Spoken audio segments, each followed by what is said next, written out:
You're listening to Innovation for Alpha, where we explore everything at the intersection of healthcare innovation and finance. Through our discussions and interviews, we keep you informed and educated about healthcare innovations, next-level venture investing, and everything involving the combination of the two. Hello, everybody. This is Tobin Arthur with the Innovation for Alpha podcast, and I am really excited here on a weekend. I love weekend podcasts. They're a little more relaxing and fun, and I've got a very interesting team behind a startup called Embrace Preventive Care that I want to introduce to you.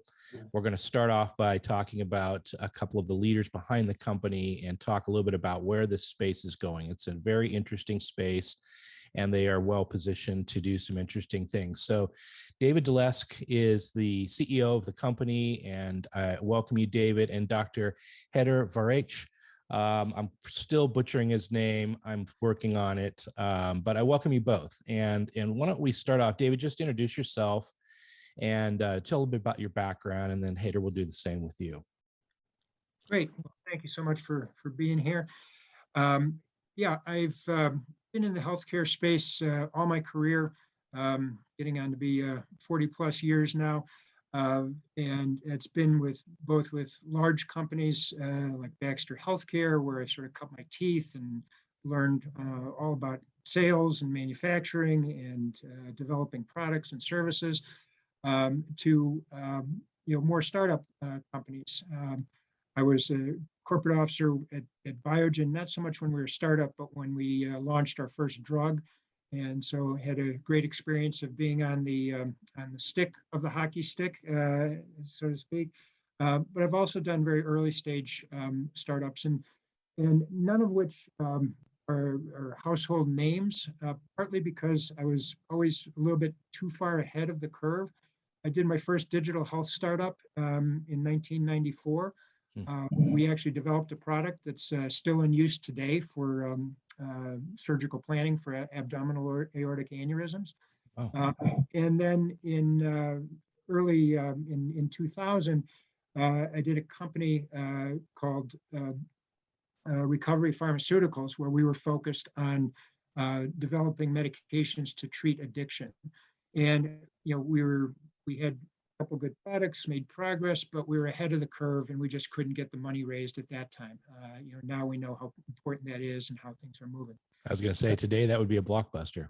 Yeah, but now I feel like we have the right concept, the right company at the right time, because our focus is on older adult health, and it's on prevention. And our focus is that prevention is the way to flatten the curve on the rising costs of care, and also to be able to help older adults stay independent and age in place longer, living independently the way that they want to be. And after the pandemic, fewer and fewer people want to end up in institutional living situations. So that's great. And David, where are you based? I'm based in the Boston area. Okay, you are as well. I was telling Heder before you got on that I was just in Boston last week. Love the city. This is a great time of year when the fall colors are changing, and of course, it was a busy week with Tom Brady coming back to town and the Red Sox getting started in the playoffs. That was a super exciting one-day game. They kicked Tampa Bay last night. That's right. I didn't even put that together that was a repeat of the two cities. That's good. Yeah. Dr. Varech, please pronounce your name properly for me. I'm sorry, but welcome and tell us a little bit about yourself. Thanks, Tobin, for the invitation. My name is Heder Varech, and I'm a cardiologist and heart failure specialist, and I wear a couple of different hats. So clinically, I'm a heart failure cardiologist. I work at Brigham and Women's Hospital at Boston, but I do most of my clinical time actually at the VA in Boston, where I am an associate director, and I'm an assistant professor at Harvard Medical School. And my clinical work is really diverse because I get to see both how the VA works, which is a very, very different world, and it has really sort of shaped how I think about prevention and population health in general. And then I get to see how, sort of a more traditional academic center, such as a hospital system like the Brigham works. And I feel like there's a lot that I bring from my time at the VA that I think we could use, and we are in fact trying to use at Embrace Prevention Care as well to optimize care for older adults with serious illness. In addition, I am a fairly active researcher. I publish in the New England Journal and JAMA, and I also write frequently for the New York Times, as well as the Washington Post and others. And Embrace is the first startup that I've really ever worked with in my life, and part of it was because I spoke to Dave and I felt like his mission was very patient-oriented, like the way I think, and so I think what he's trying to achieve is really something special. So I've been an advisor for Embrace for most of this year. I love it. That's an incredible background, and I can see exactly how Embrace is benefiting from all those perspectives. That's super interesting. Why don't we talk a little bit about how this company came to be? David, why don't you just give us a little bit of context and just a snapshot of where you are at the moment? Sure. So it came about from an investment that I made as an angel investor in a medication adherence company. And ultimately, the CEO asked me to come in to consult and help, but it was the wrong technology and the wrong business model. But what I learned about medication adherence was that it's a big problem. Everyone in healthcare recognizes it. No one's responsible for solving it, and no one really wants to pay for it. And so having spent some money and some time on this, I tend to be stubborn, and I said, there's got to be a way to fix this. And so what that became the genesis of Embrace, is to say, look, people with many conditions, they're the ones who need adherence help the most. And so how can we provide them with additional help to be able to get over the barriers that are keeping them from being adherent? And the biotech industry, they actually do pay for adherence, because when you have an expensive biotech drug, they actually hire small companies to keep in touch with patients and make sure that they're available to take their $10,000 a month drug every month, because it pays off. Most of our patients are taking generic drugs, so the companies aren't going to pay for that. But what we realize is that if we can provide medication adherence services along with getting the pharmacy revenue, that can be a way to make this happen. And in providing the services to the patients to help them on the medication adherence side, those are also the kinds of interactions that can get reimbursed for in chronic care management and remote patient monitoring. So the whole idea is to be able to have build a relationship with the patient, have regular continuous contact, and focus on the things that are most important to them on a personal basis, to be able to reduce the advance of their disease and be able to avoid hospitalizations. I want to come back and tie that into the business model in just a minute. But Haider, I want to get your perspective while we're on this topic of adherence.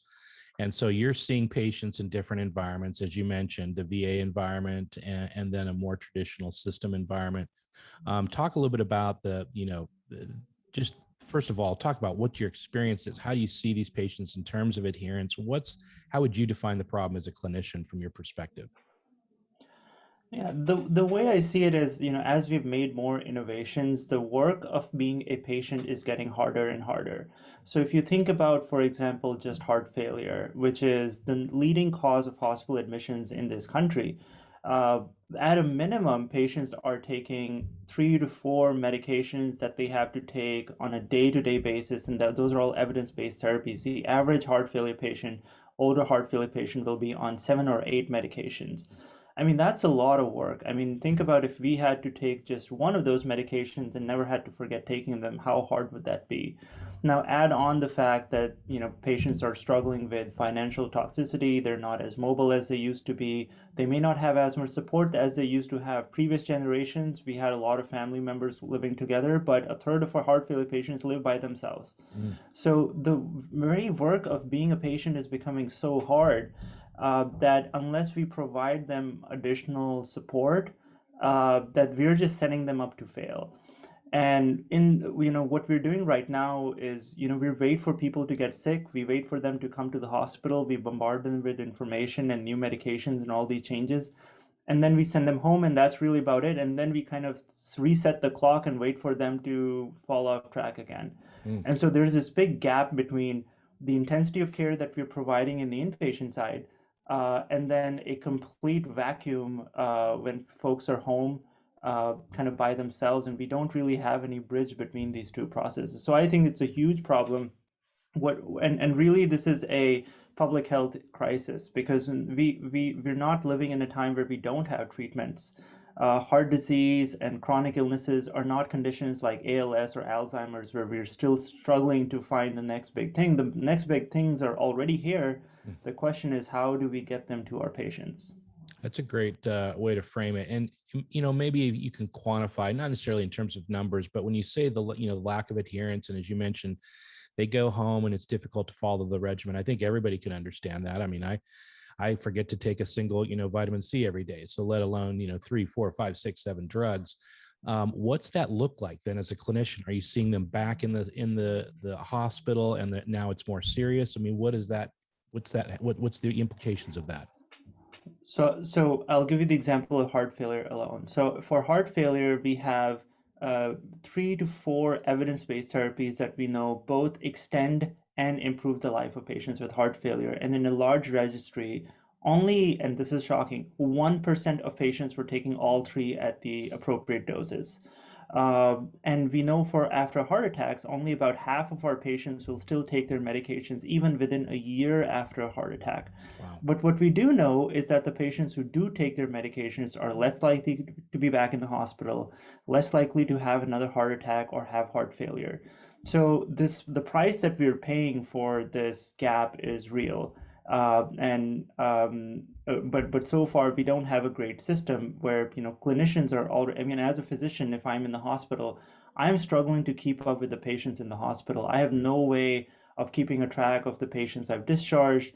And on the outpatient setting, I mean, physicians are running from patient to patient, where we just don't have. I mean, we just need more support to be able to maintain this, and patients need more help as well, because the price you're paying is real. That makes sense. And I think anybody that, obviously clinicians will completely resonate with the fact that they don't have time to monitor this. So David, that ties back into, how are you guys solving this? What's the goal for how this program works? And maybe walk us through an example of a patient. Sure. So when we look at our goal, if our key performance indicator, if you will, it is reducing hospitalizations. Because when we're working with complex patients, we're not going to cure them. They're older adults, things are going downhill. We're trying to change the slope of that hill. And so the key thing is to keep avoiding preventable hospitalizations.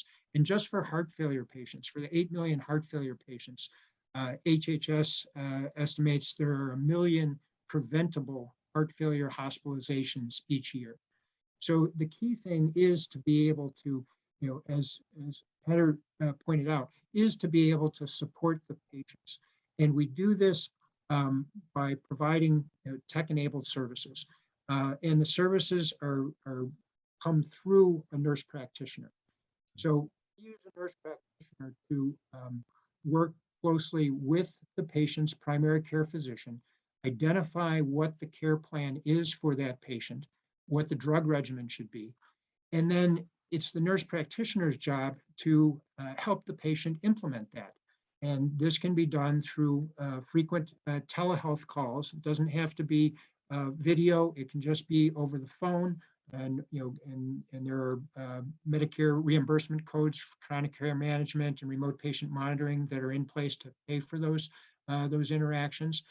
And it's this regular building the relationship with the patient, where the nurse practitioner knows who the patient is, what they need, what their goals are.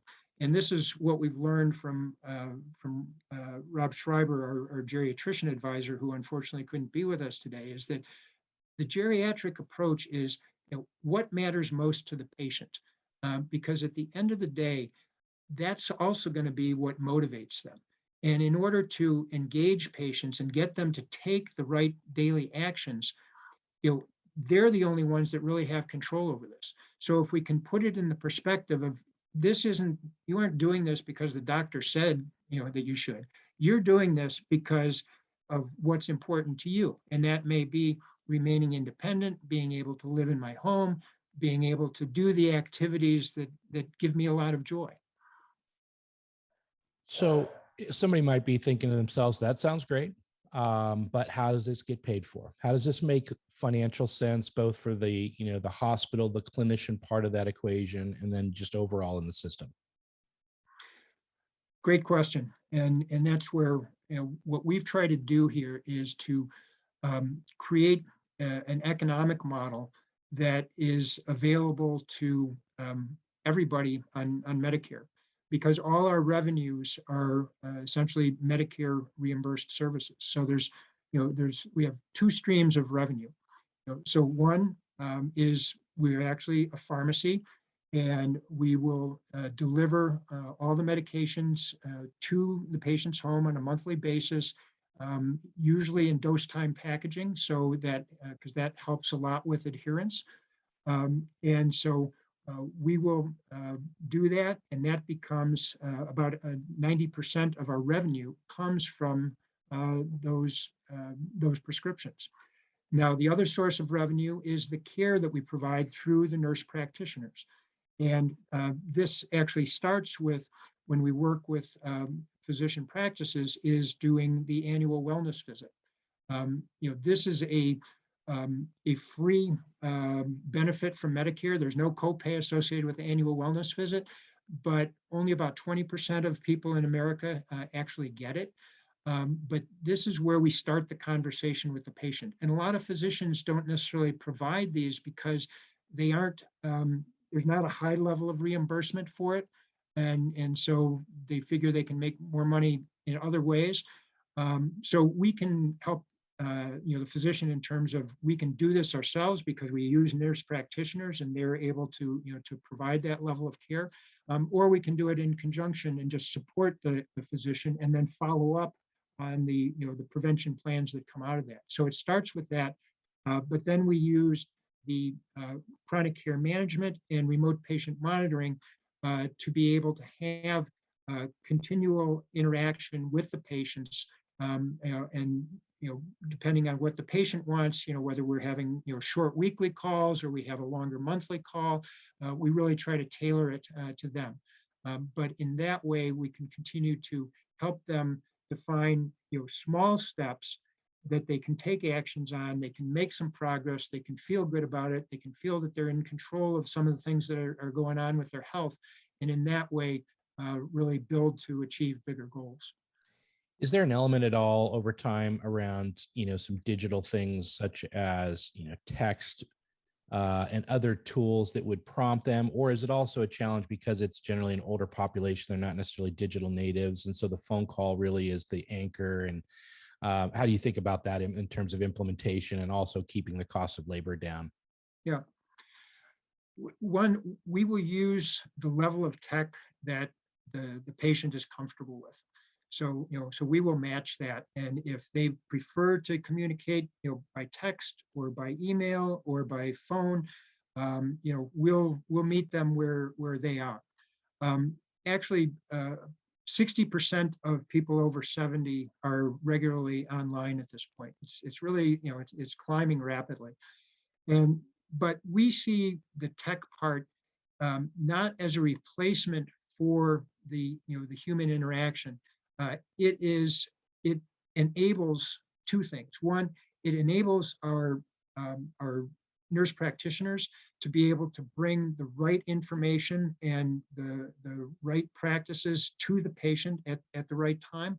But we can also use that digital component for better education and to use as tools for engagement. And we had an interesting discussion with someone who's in the space and talking about how we need, within healthcare, we need to be able to develop the same kind of gamification and addiction that online games have and social media has, and that's possible.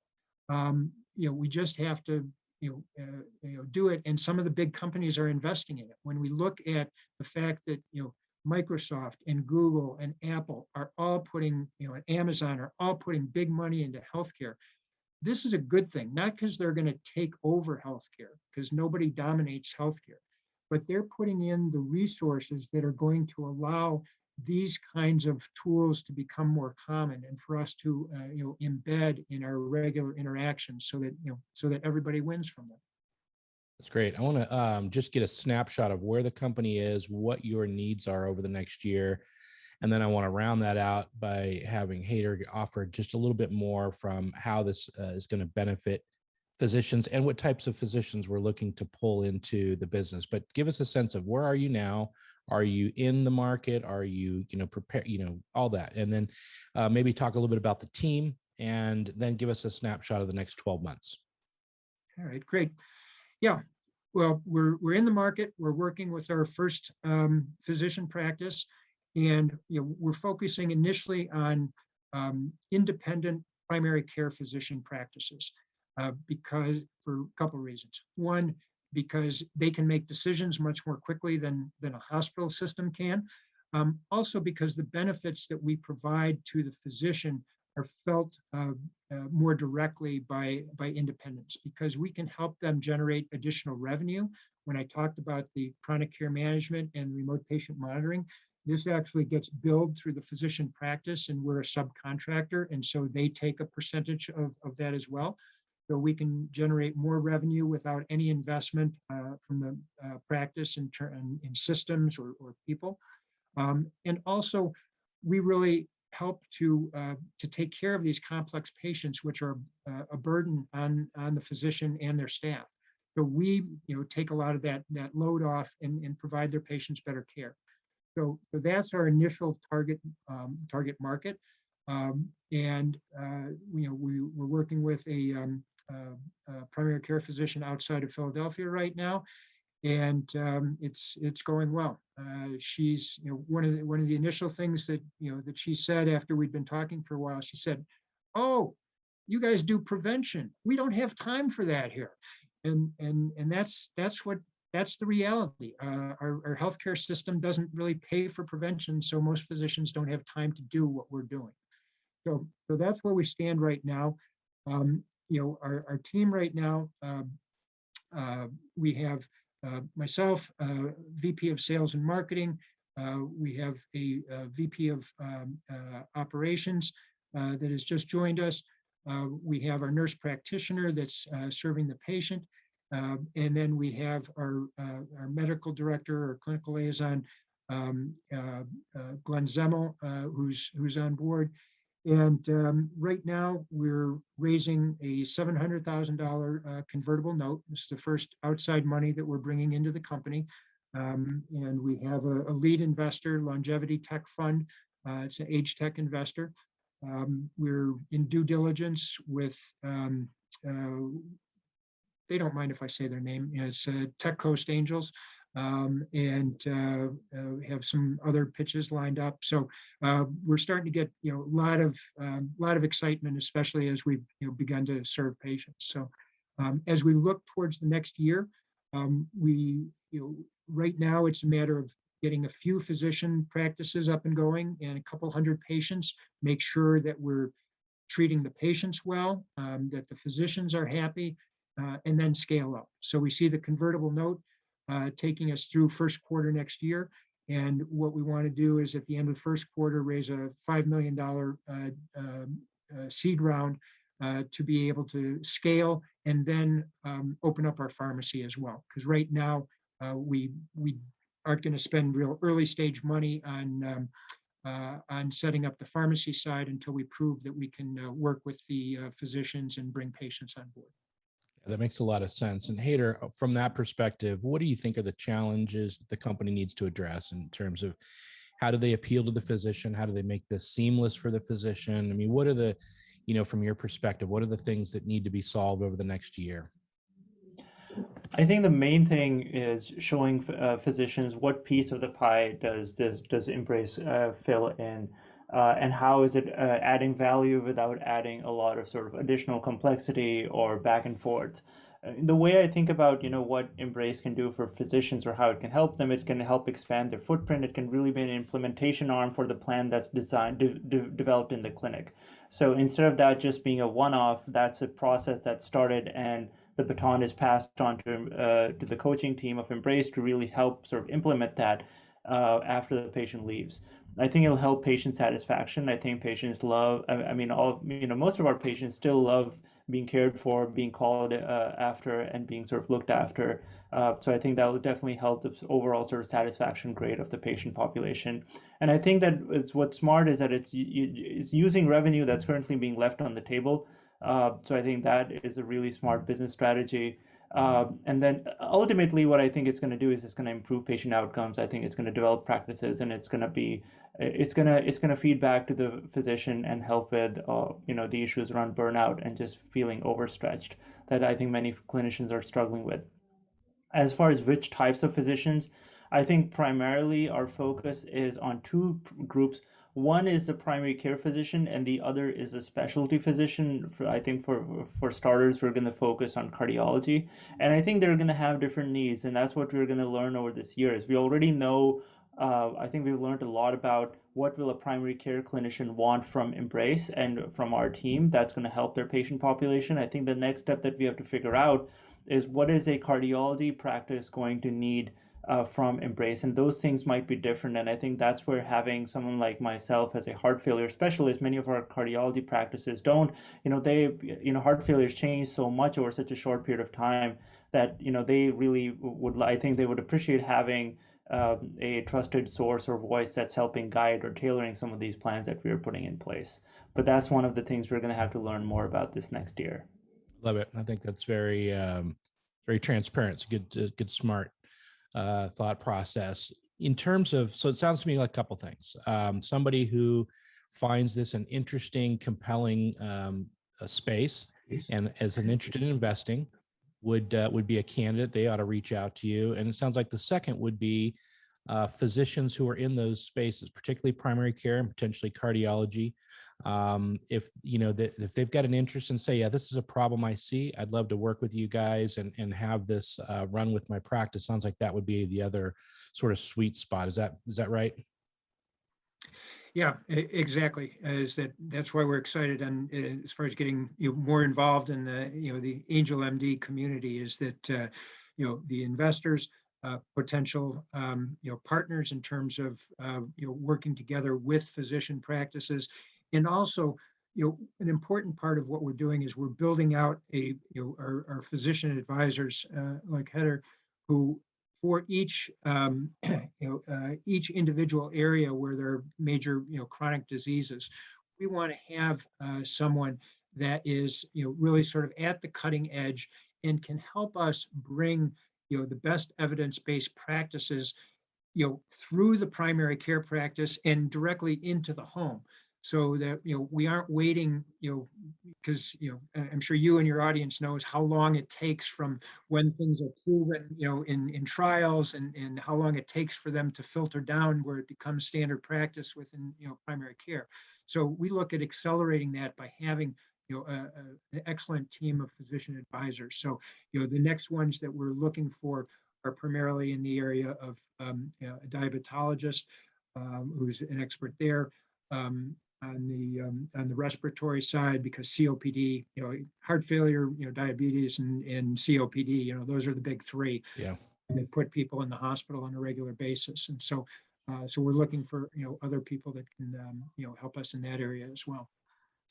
It's great. Well, it's a great start to getting the story. Plenty more to come. We're going to be following you guys closely, and I'd love to have you back on the show after the first of the year and get an update. And as you know, we have other things that we do, including Pitch Club, and there will be some Pitch Club sessions that will be relevant for what you're working on here in the new year. But is there anything that we haven't covered that you think would be germane, kind of as an initial introduction to the audience? Feel free to add it, either one of you. Yeah, I guess one thing that, well, Heather, let me give you a chance first, and then I'll wind up. I think what I've learned is that, I'll just go back to what I first said is that, being sick is hard for patients, and, clinical care is getting harder and harder. Even though we have all these, new innovations coming up, we still have this big gap in getting it to patients, staying up to date with everything. And so I personally think that and some of what I'm sort of helping with this company is was informed by my work at the VA, where I think we are fully tied into patient outcomes. It's the first true ACO, and especially as more of healthcare goes in that direction, I feel like what I'm learning in that space has been really, really informative in thinking about what the future of all of healthcare will look like. And in some ways has been accelerated by COVID as well, because there's such an emphasis now on remote monitoring. Patients don't want to come to clinic if they can avoid it. And so I think all the lessons we've learned during this pandemic, I think they're not going anywhere. If anything, I think this is a real opportunity to really take this to the next level.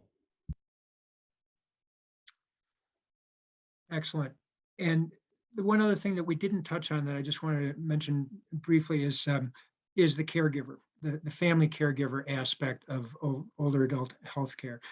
Is that one, we see the opportunity to really, educate and involve the caregivers if they're willing, in a much more effective way, by communicating to them what is the plan and what can they do to help their loved one, implement the plan. As one of our one of our team members has been caring for her now 94-year-old mother for the last 10 years.